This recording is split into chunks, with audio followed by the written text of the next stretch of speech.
Hi, it's Psychic White Star, and this is my vodcast on frequently asked questions to psychics.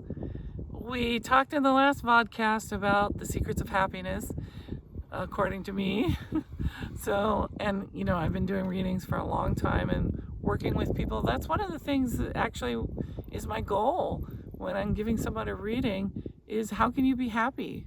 How can you make your life different in some way, either inward or outward, to be happy?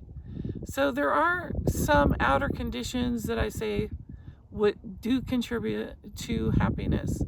But as we have said in the last podcast, your inner attitude towards life is really the biggest chunk of what will provide happiness.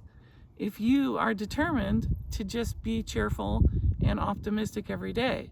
But there are some also basic needs that a human needs, or there are some requirements to happiness that I think that really do contribute to a person's happiness. One is having a loving relationship. But of course, you can be happy if you don't, but that does really contribute to a lot of people's happiness if it's a good, loving relationship.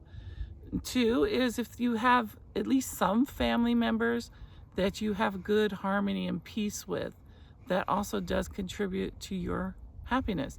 If you don't, and that's beyond your control, well, that's okay. You can find happiness in other ways. Three is financial stability, being able to pay your bills, having a roof over your head. You don't need to be wealthy, as we discussed before. Wealth doesn't provide happiness necessarily. And, it doesn't. It just doesn't. But having financial stability is kind of if you don't have financial stability, you'll have a lot of stress, and that will eat away at some of your inner equanimity.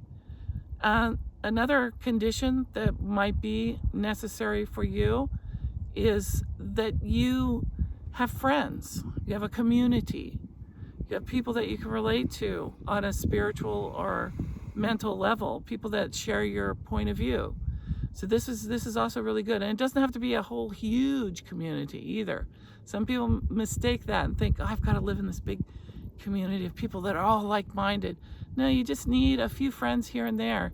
It's going to be enough that really support your way of thinking, especially if they're really good friends.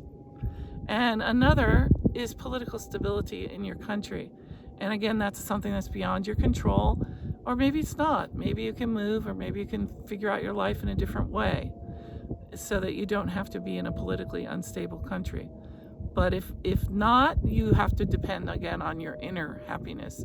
So any of these things that are lacking, also you need a relative health. And as you get older, that kind of changes what relative health is. Relative health means you're not laying in bed every day feeling in pain and sick and so on. And if you don't have relative health, there's ways to change that. We're going to do a whole series on healing. All right, thanks for listening. And if you like what I'm saying, give me a like and you can subscribe. Thanks.